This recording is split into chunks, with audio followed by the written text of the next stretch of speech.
হৃদ মায়ার প্রেম গাথা লিখেছেন রিক্তা ইসলাম মায়া।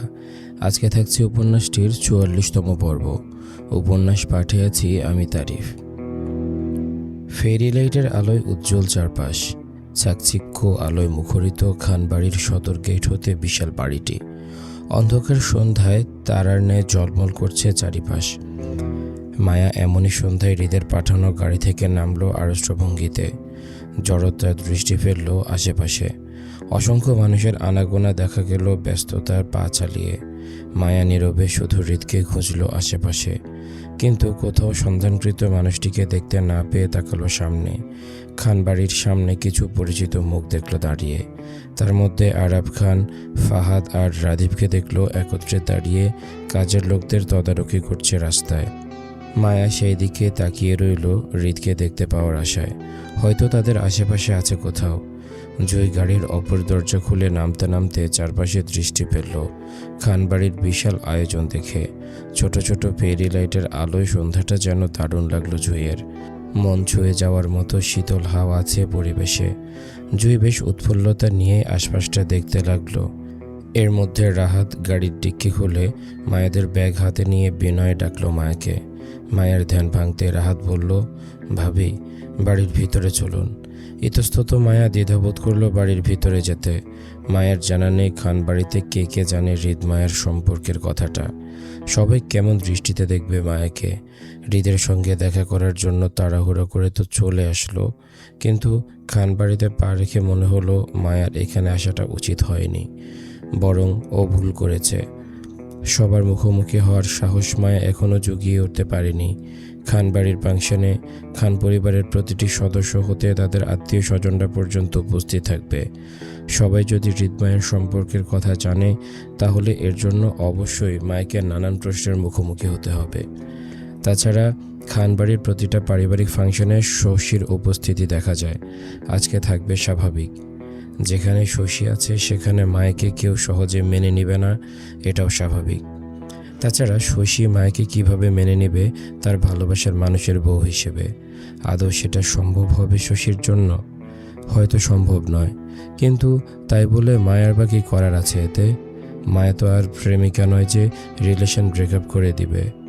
মায়া হৃদ খানের বিয়ে করা বউ, আর বউদের সাথে স্বামীদের কখনো ব্রেকআপ হয় না, বরং তালাক হয়। আর এখানে মায়া বা ওর স্বামী কখনোই তালাক চায় না।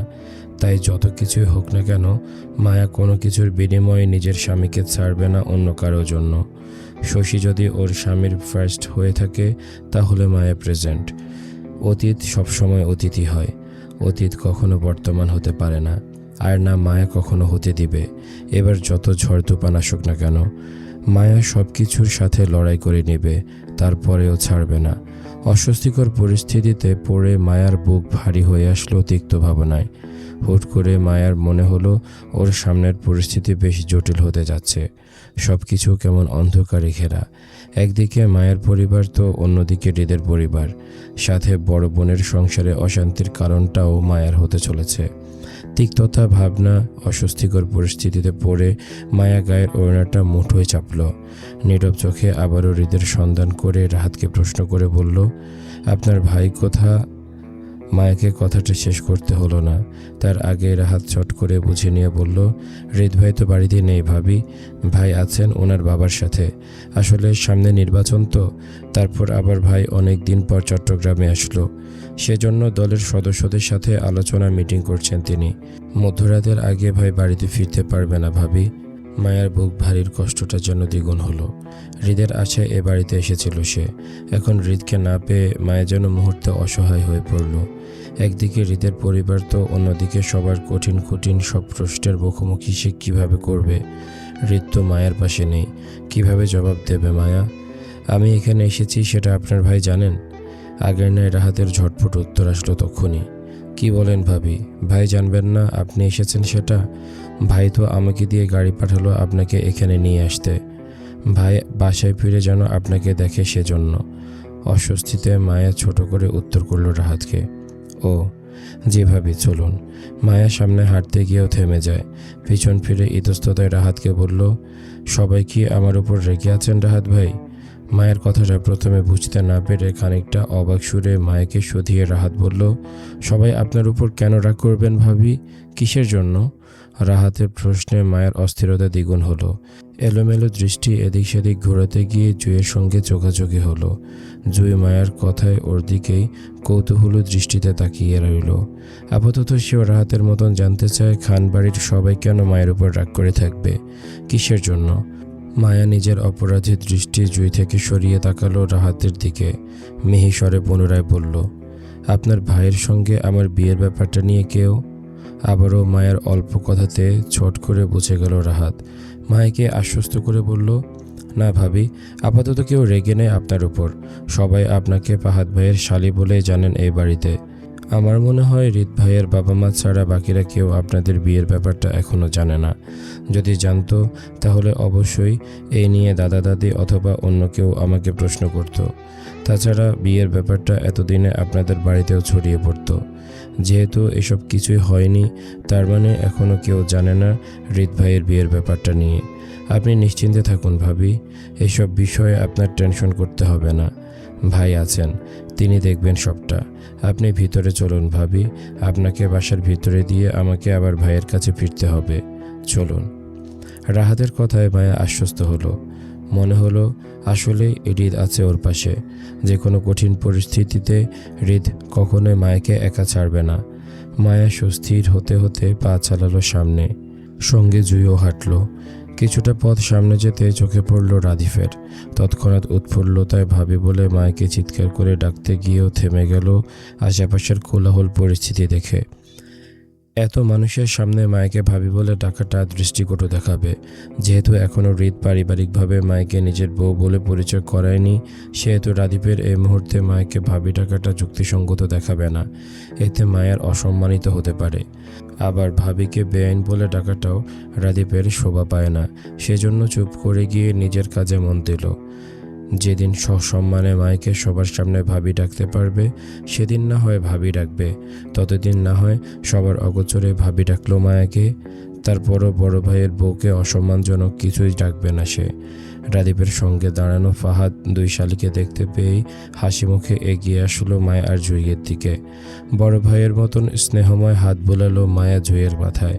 কুশলাদি বিনিময় করেই রাহাত থেকে মায়েদের কাপড়ের ব্যাগটা নিতেই রাহাত তাড়াহুড়ো করে চলে গেল হৃদের উদ্দেশ্যে। ফাহাদ মায়াদের নিয়ে প্রথমে গেল আরাব খানের কাছে।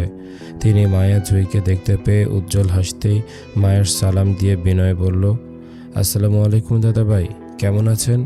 মায়ের সালামের উত্তর দিতে দিতে বলল, আলহামদুলিল্লাহ ভালো নাতনি সাহেবা। তবে তুমি একদিন নানাভাই আর আজ দাদাভাই ডাকছো কেন? ব্যাপার কি? নানাভাই ডাকো সেটা না হয় ফাহাদের সম্পর্ক ধরে, কিন্তু দাদাভাই ডাকছো কার সম্পর্কের সূত্র ধরে বলো তো, একটু শুনি। আরাব খানের কথার যুক্তিতে মায়া চুপসে গেল। হৃদের সম্পর্ক ধরে আরাব খানকে দাদাভাই ডেকেছে, সেটা চট করে বলতে পারল না মায়া। অসহায় মায়া ধরা পড়ে যাওয়ার ভয়ে রাদীপের দিকে তাকালো। রাদীপ মায়ের ভয়ের কারণ বুঝতে পেরে তৎক্ষণাৎ এগিয়ে আসলো। মায়ের কথার উত্তর দিয়ে আরাব খানকে বলল, তিনি হচ্ছেন আমার ভাবির স্বামী। তার বউয়ের একমাত্র শ্বশুরের একমাত্র বাপ, তার একমাত্র বড় নাতির একমাত্র বউ হিসেবে তোমাকে দাদাভাই ডেকেছে, তাই না মায়া? রাদীপের সম্পর্কের মারপেচ আরাব খানের মাথায় ঢুকলো না, আর না ঢুকলো মায়ের মাথায়। তারপরেও রাদীপের কথায় মায়া কেমন বোকার মতন মাথা কাত করে সম্মতি দিল। চতুর আরাব খান কেমন বোকার মতন হিসেব মেলাতে বসলো। আসলে রাদীপ ওনাকে কোন সম্পর্কের মারপেচ বুঝালো এখন? ফাহাদ যখন একইভাবে হাসছিল তখন রাদীপ তাড়া দিয়ে বলল, ফাহাদ ভাই, তুমি ওনাদের বাসার ভিতরে নিয়ে যাও, এই দিকটা পুরুষ মানুষ বেশি। ফাহাদ মায়েদের নিয়ে চলে যেতে চাইলে জুঁইয়ের সঙ্গে রাদীপের চোখাচোখি হয়। সৌজন্য খাতিরে জুঁই নিজেই আগ বাড়িয়ে রাদীপকে কুশলাদি করে। কেমন আছে জানতে চাইলে রাদীপ হাসি মুখে উত্তর দেয়।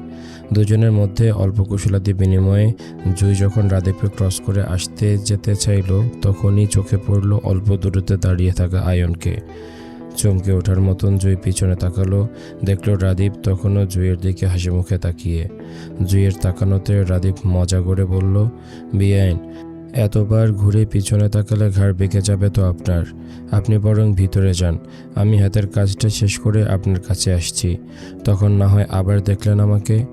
রাদিফের অল্প দুষ্টামিতে কেন জানি জুঁইয়ের খুব কষ্ট হলো। ঘাড় ঘুরিয়ে তৎক্ষণাৎ তাকালো সামনে দাঁড়িয়ে থাকা আয়নের দিকে। তখনই রাদিফের কথাবার্তা সে সব শুনছে, অথচ এমনভাবে দাঁড়িয়ে আছে যেন আয়ন কিছুই শুনছে না। আর যদি শুনেও থাকে তাহলে আয়নের রাদিফ বা জুঁইকে নিয়ে কোনো কিছুই যায় আসে না। জুঁই আর পেছনে তাকালো না, বরং আয়নকে দেখতে দেখতে সামনে এগোলো। কেন জানি আয়নকে জুঁইয়ের ইগনোর করাটা খুব দহনে পড়ছে জুঁই। যদিও জুঁই চেয়েছিল আয়ন জুঁই থেকে অনেক দূরে থাকুক, কিন্তু আজ কেন জানি আয়নের দূরত্বটা স্বাভাবিকের ন্যায় মেনে নিতে পারছে না জুঁই। জুঁইয়ের মনে হচ্ছে আবার আগের মতন হয়ে যাক দুজনের সম্পর্কটা। আয়নের সঙ্গে রাতভর কথা হোক জুঁইয়ের। আচ্ছা, জুঁই কি আয়নের সঙ্গে একবার কথা বলে দেখবে? একটু কুশলাদি বিনিময় করলে তো মন্দ হয় না। দৃঢ়স্থির চিন্তাভাবনায় জুঁই আয়নের বরাবর হতেই প্রথমে আস্তে করে সালাম দিয়েছে। জুঁই বলল, আসসালামু। জুঁইয়ের সালামটা শেষ করার আগেই আয়ন জুঁইকে অদেখা করে পাশ কাটিয়ে চলে গেল অন্যদিকে। উচ্ছ্বাসিত জুঁই স্তব্ধ হতবুদ্ধি হয়ে দাঁড়িয়ে গেল আয়নের চলে যাওয়ার দিকে তাকিয়ে। জুঁইয়ের বুঝতে দেরি হলো না আয়ন ওকে সরাসরি ইগনোর করছে। অকারণে জুঁইয়ের কান্না আসলো। মূল্যবান কোনো কিছু হারিয়ে ফেলার ভয়ে তিক্ত দহনে পড়ল। ভিতরকার হাহাকার কষ্ট চেপে মায়েদের পিছন পিছন হাঁটতে লাগলে আরাফ খান রাদিফের হাত টেনে নিজের দিকে ফেরাতে ফেরাতে বলল, আমি তো বুঝিনি সম্পর্কে আমার কি হলো রাদিফ। তুমি ভাবো তোমার কি হলো, সম্পর্কটা তো তোমার, তাই না? আরাফ খান বোকার মতন বলল, একটু সহজ করে বলতো রাদিফ। আরাফ খানকে খোঁচা মারার মতন করে রাদিফ বলল, তুমি না ইন্টেলিজেন্ট মানুষ, সামান্য একটা সম্পর্কের হিসাব মেলাতে পারছো না তুমি? দাদি কি দেখে তোমার সাথে এত বছর ঢেকে গেল আল্লাহ জানে। রাদিফের কথায় খেপে গেল আরাফ খান। ওনার বউকে নিয়ে খোঁচা মারায় গায়ে লেগেছে যেন। এই, তুই আমার বউকে টানছিস কেন? তাহলে তুমি কেন বারবার আমার ভাবির স্বামীর বউয়ের শ্বশুরের বাপের ছেলের বউকে টানছো বলো? এই প্রথম আরাফ খান মনে হয় কারো কথায় চুপ করে গেল। মূলত তিনিই চুপ করে যাননি, বরং রাদিফের বলা সম্পর্কের হিসাব বলাতে ব্যস্ত হলো। এই ফাঁকে রাদিফও স্থান ত্যাগ করলো, নয়তো বলা যায় না কখন আবার আরাফ খান চেপে ধরে সম্পর্কের মারপ্যাচ মিলাতে পারে।